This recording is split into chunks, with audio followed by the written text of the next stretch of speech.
African economies have been growing significantly over the past decade, despite the economic headwinds that Africa faces, and in fact the rest of the world.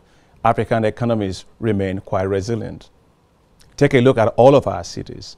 You will see very rising skyscrapers. But behind these rising skyscrapers lies a different story. 20 out of 24 countries that have stunting rates of over 40% lie in Africa. In fact, 22 out of the 34 countries that account for over 90% of the global stunting are found in Africa.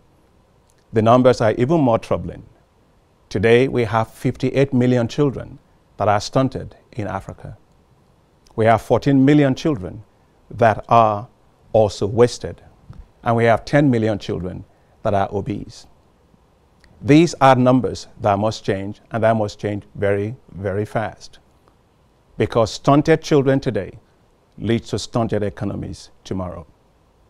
The numbers, again, are quite worrying. Sub-Saharan Africa alone loses $25 billion a year because of poor nutrition.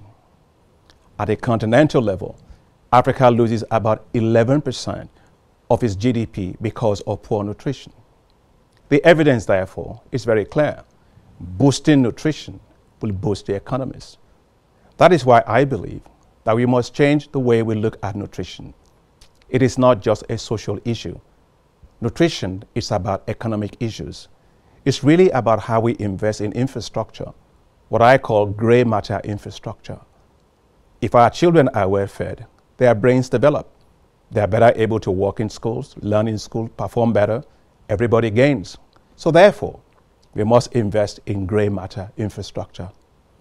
That is why I have joined forces at the African Development Bank with former President of Ghana, President Kufuor, with former United Nations Secretary General Kofi Annan, with Bill and Melinda Gates Foundation, with the Big Win Philanthropy, with the Dangote Foundation, and in fact also with the African Union, to create what we call the African Leaders for Nutrition.